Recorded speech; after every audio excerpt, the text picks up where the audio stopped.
You're listening to the Options Insider Radio Network, the home of the Options Podcast. For more quality options programs, visit theoptionsinsider.com or search for Options Insider Radio Network in your podcast provider of choice. Listeners can also access all of our programming through our mobile app available in the iTunes and Google Play stores. Select programs are also available via live stream at mixlr.com/options-insider. That's mixlr.com/options-insider. Don't forget to follow along with your favorite programs and submit your own questions for the hosts at twitter.com/options, stocktwits.com/options, facebook.com/theoptionsinsider, or via questions at theoptionsinsider.com.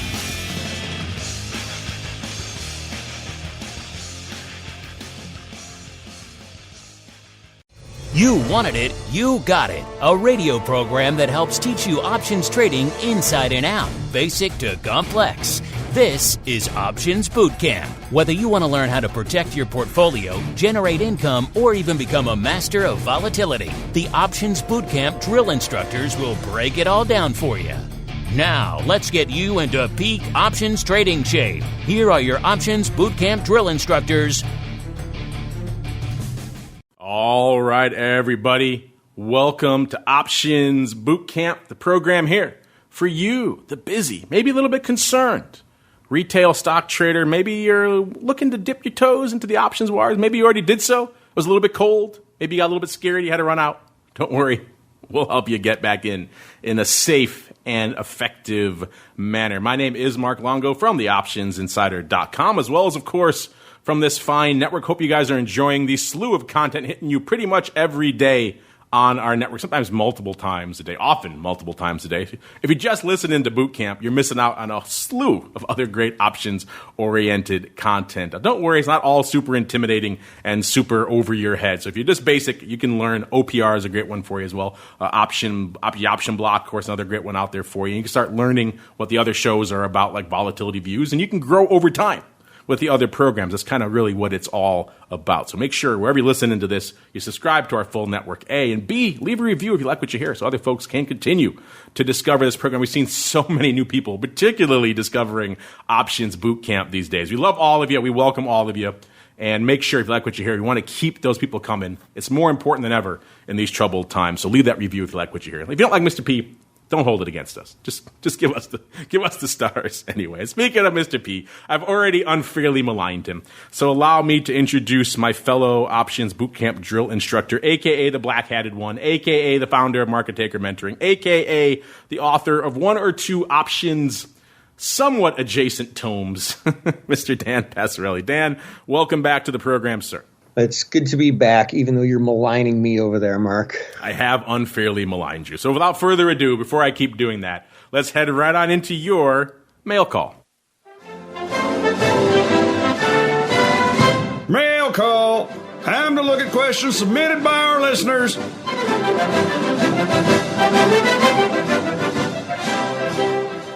All right, everybody, welcome to the mail call. These are the segments of the show where you guys take the reins and you drive the ship.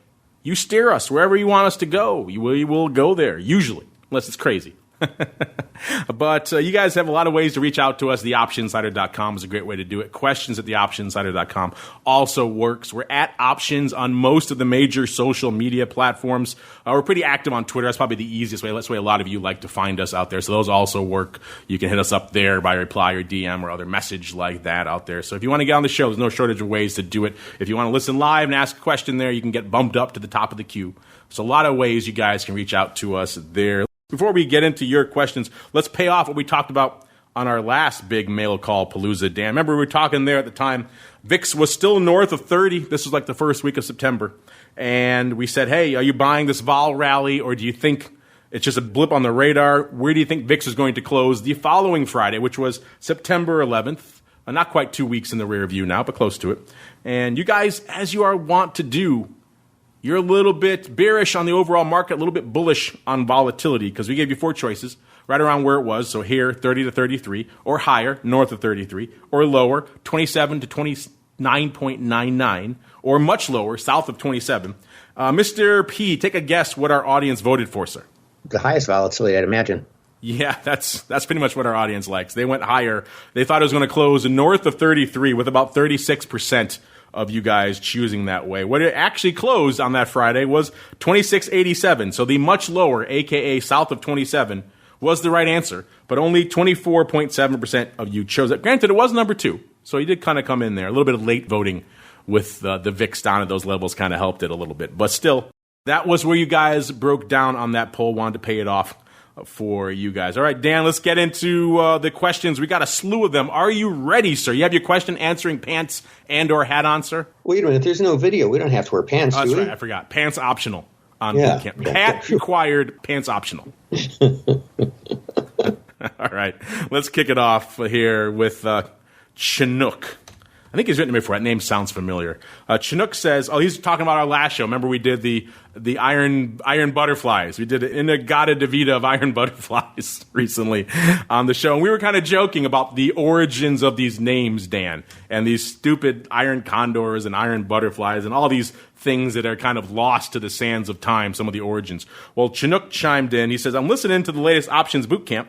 He says, my understanding is the iron in iron condor and iron butterfly simply means it involves puts and calls versus just puts or just calls. Of course, you know, if you're trading a traditional butterfly, listeners, you're probably going to do it on the call wing or the put wing. So you're going to have a call fly or a put fly. So there could be a wee bit of iron in his fire, a little bit of grist to his mill here. What do you think about what Chinook is suggesting, Dan? Well, maybe. Maybe. Talk about damning with faint praise. It makes about as much sense as many of the other types of explanations I've heard over the years for where these stupid names come from. So let's go with that. Chinook's right. What do you think? Yeah, let's throw him a bone. He's written into us before. Yeah. Oh, totally right. Yeah, I think I read that on Wikipedia, as a matter of fact. That's chapter 1 of Natenberg. He explores the origins of iron, and that's where he got it from. So well done, Chinook. That could very well be. These terms have kind of lost a lot of their relevance in the modern era, but hey, let's go with yours. It makes so much sense, and they certainly sound cool. An iron butterfly sounds a lot cooler than just a butterfly, right? So there you go. All right, they need an Iron Maiden trade, and now we'll be all set with our 80s vernacular out here. Let's keep on rolling. A lot of familiar names popping in here, Dan. We've got a lot of people with questions out here. This one sounds familiar. Although this is our food guy. Yeah, right. He has a food picture. This is Theodore Domzowski chiming in again. He says, I've been listening to the older Options Bootcamp shows. Well, you and a lot of people there, Theodore. I'm glad to see that out there. A lot of people have been mainlining the archives in Options Bootcamp out here. He says, I had no idea the black-hatted one was in a band. Rage on, Dan. Oh, what do you play? So first off, he wants to know, what instrument do you play? I could just say, by the way, I have been to some of Dan's shows, and I do have official merch from Dan's band. I've seen Dan play and sing on stage. Let me put that out there. It was very impressive and or intimidating.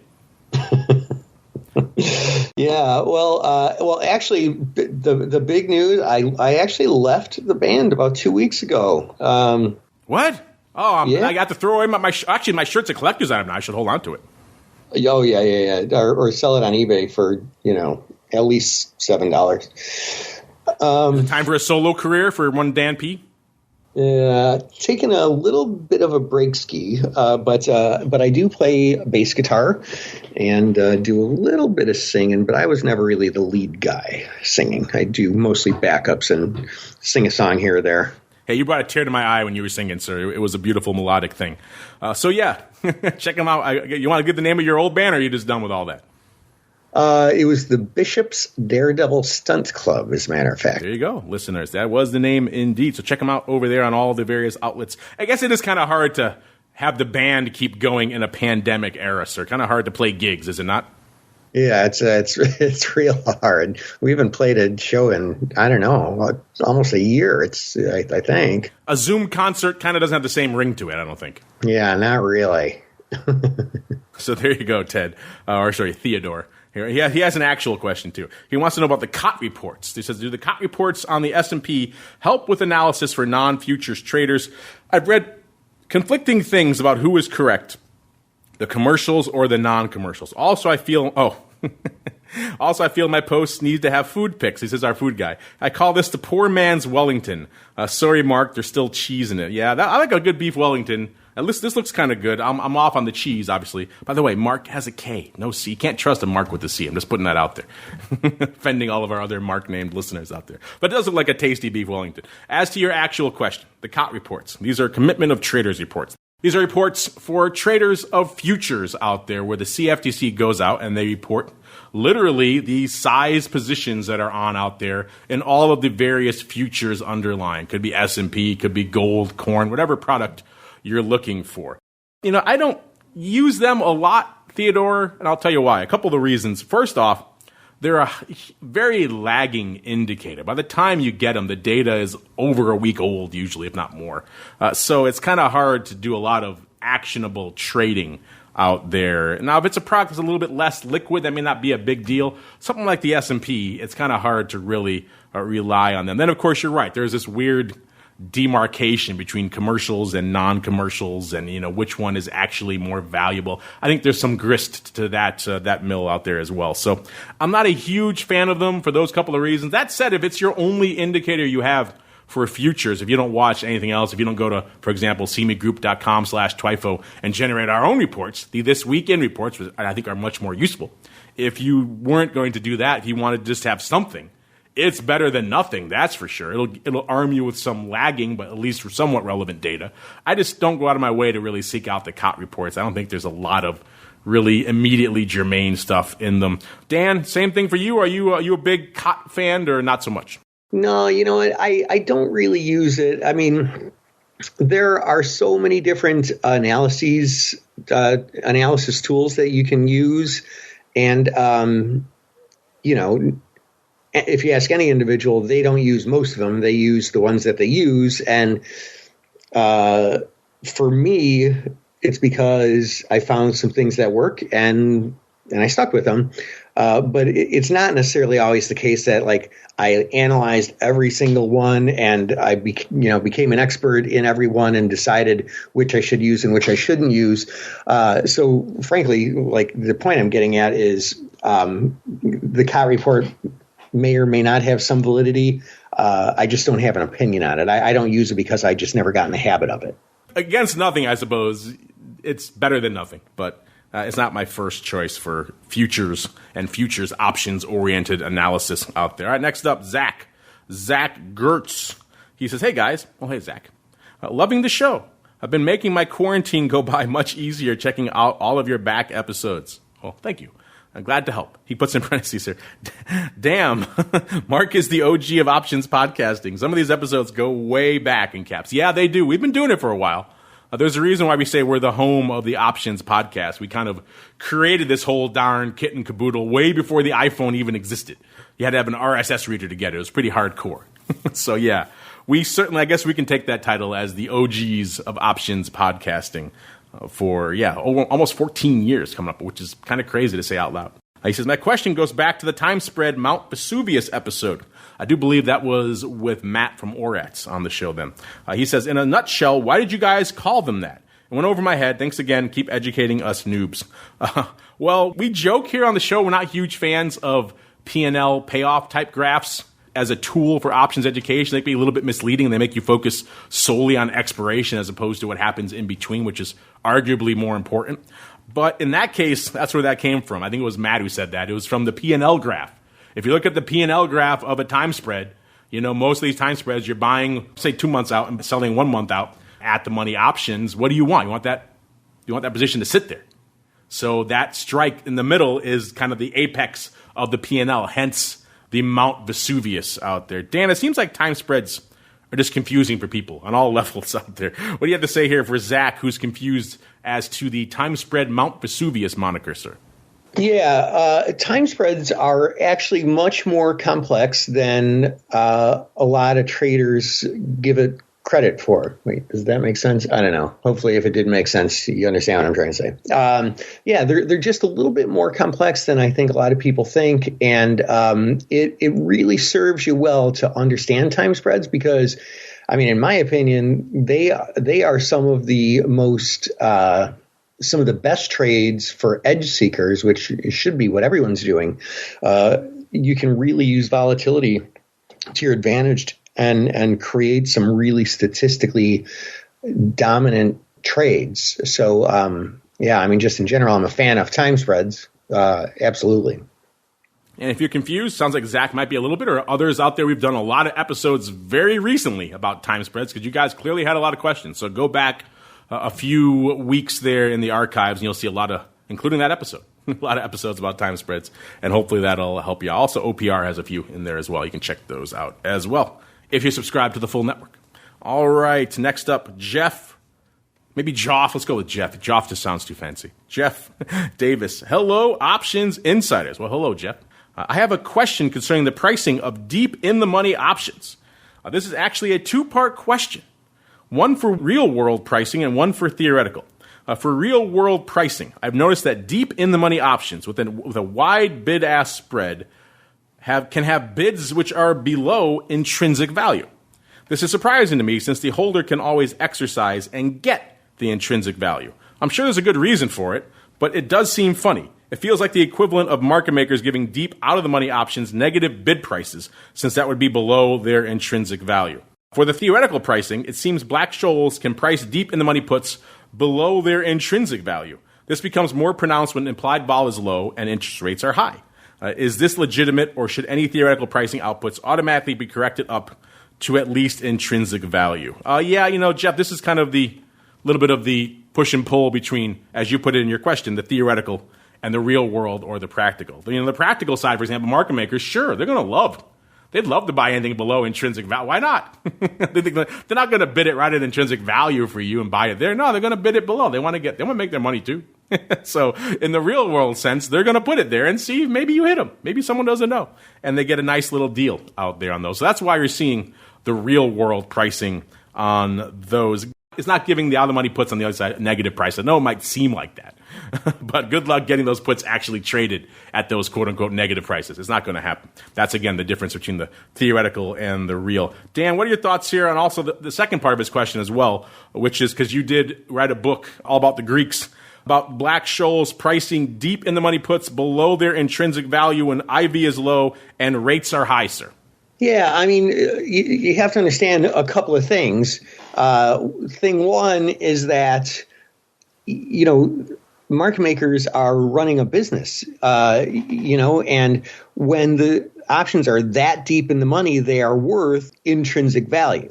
And there is not a business on the face of the planet that buys items and then sells them at fair value. It doesn't cost $20,000 to actually build a car and then you sell it for $20,000. Like, there is a markup, there has to be. Otherwise, market makers they won't want to have that job, and they can't have that job because they have costs too. But the other thing is there's also a risk factor factored in there. Let's see, we're taking this from, it could be said about calls or puts, but we're talking about puts. I mean, if somebody sells a market maker a 99 delta put, that market maker has to process some information and take action extremely quickly. He has to see, I made this trade. I bought 10 of these basically 100 delta puts. That means I have to buy 1,000 shares. I'm going to punch in my order. I'm going to send that to the market. The electrons are going to go through the wires, and then it's going to get filled. And yeah, this whole thing probably takes about 5 seconds. But if the underlying stock rises by the time his order is filled, like, that market maker can literally lose money even if he's buying it under parity. So, the bigger the delta, the more immediate risk the market maker has. And so they have to have those wider spreads, and they have to compensate themselves for that risk. Yeah, there's a number of practical real-world concerns that come in that bump up against the models here, which I think you've noticed in your own question here, Jeff. Yeah, these guys, they have to make money at the end of the day. It's not like if they buy it for intrinsic value, what good is that to them? They want to actually make some money. on this trade. So it sounds like they should be very all fair and nice and get things done all at your fair value all the time. It certainly would be nice for you. It wouldn't really be nice for them. They're not going to be in business too much longer. They're already a pretty stressed out bunch. Look at some of the spreads and some of these names out there. You don't want to add to them by making them trade all these deep in the money options, which Dan is right. They are ticking around like crazy. As someone who's been hit on effectively 100 delta options many times in the past, usually against my will. They're fun to hedge and do so in a profitable fashion. So there are some issues involved in that. Where you think someone should just do it for the fair value. That's not exactly how these things work. Since we're talking about modeling and that sorts of fun, let's get another one here from Matiar Jafari. And if I'm butchering your name, blame Dan. He writes, Dear Mark and guests, do you use FAMA-FRENCH models to determine your exposures?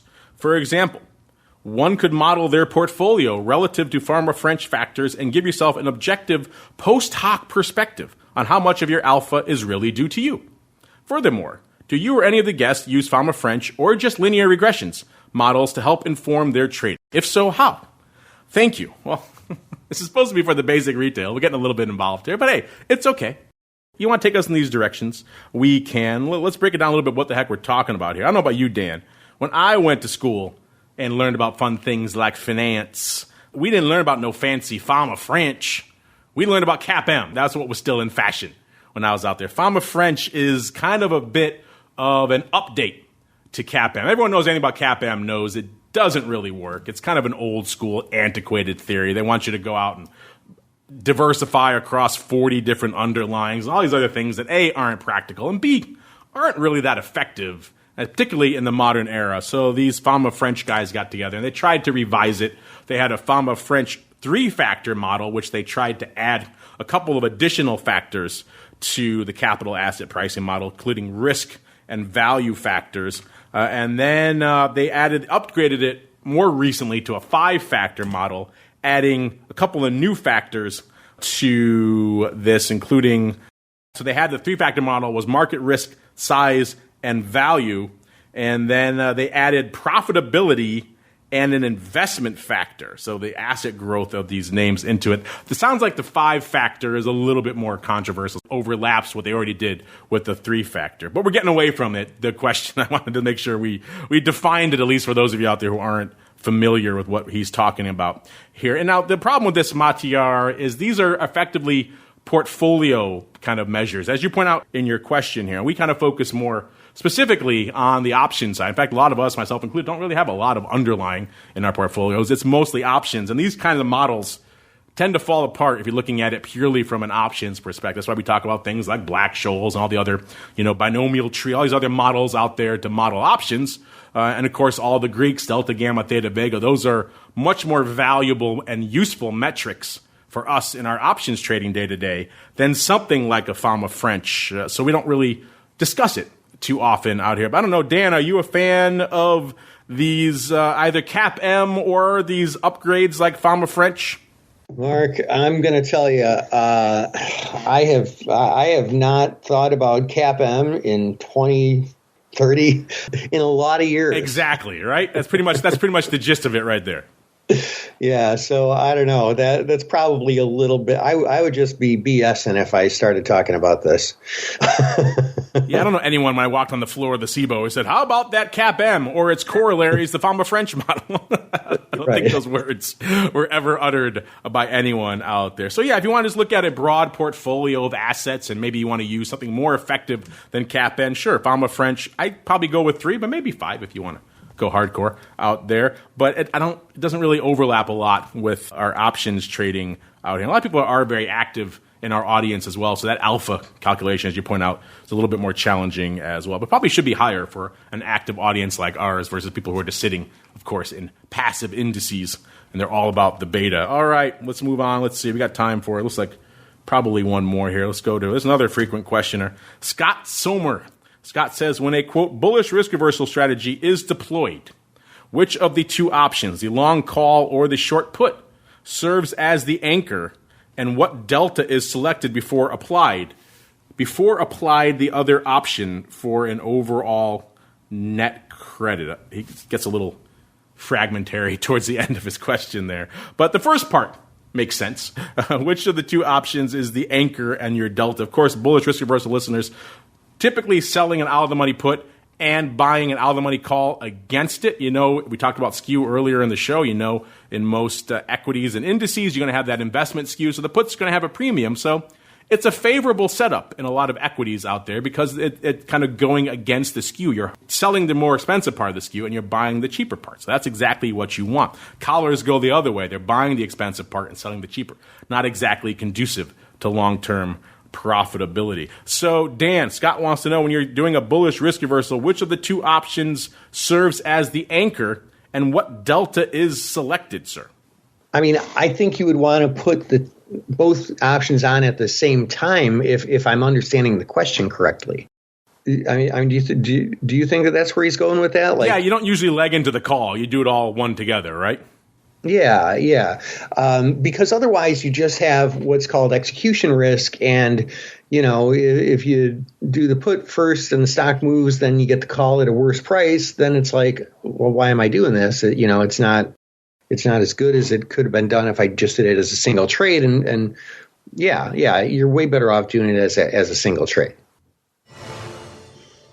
And in terms of the anchor, I think most people look at this strategy. Obviously, you want to identify strikes where you're comfortable owning the underlying to the downside, and of course, we think it has a reasonable room to run to the upside. I think most people, though, because the risk factor is with the put, they view I guess as you put it, the anchor, maybe the primary leg as the short put, because that's where you really want to do your due diligence, make sure you're okay taking that underlying if it goes through that, and then, of course, maybe working from there. The call, obviously less risk. You can play a little bit with that one. But the put, you have to do your due diligence.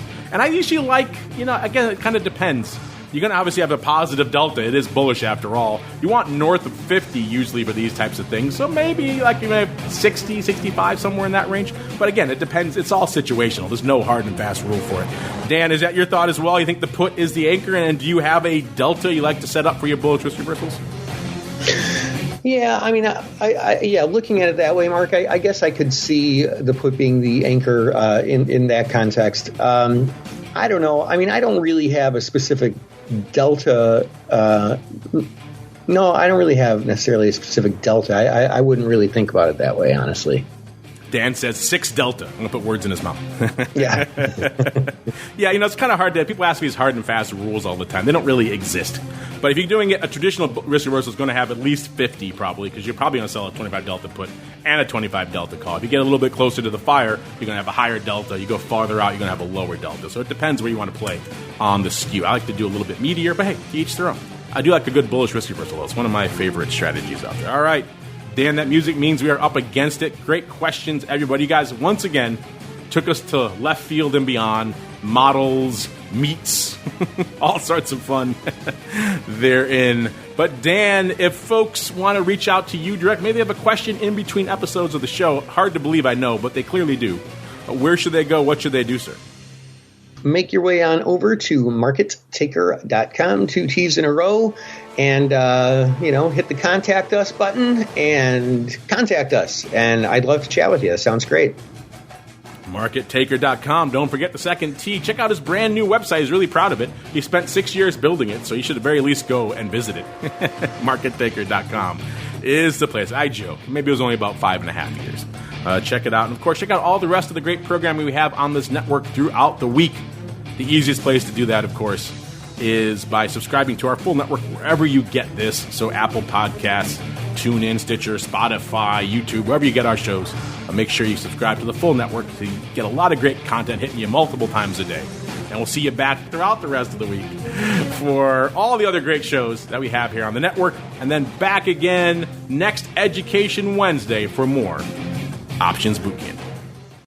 You're listening to the Options Insider Radio Network, the home of the Options Podcast. For more quality options programs, visit theoptionsinsider.com or search for Options Insider Radio Network in your podcast provider of choice. Listeners can also access all of our programming through our mobile app available in the iTunes and Google Play stores. Select programs are also available via live stream at mixlr.com/options-insider. That's MIXLR.com/options-insider. Don't forget to follow along with your favorite programs and submit your own questions for the hosts at twitter.com/options, stocktwits.com/options, facebook.com/The Options Insider, or via questions at theoptionsinsider.com.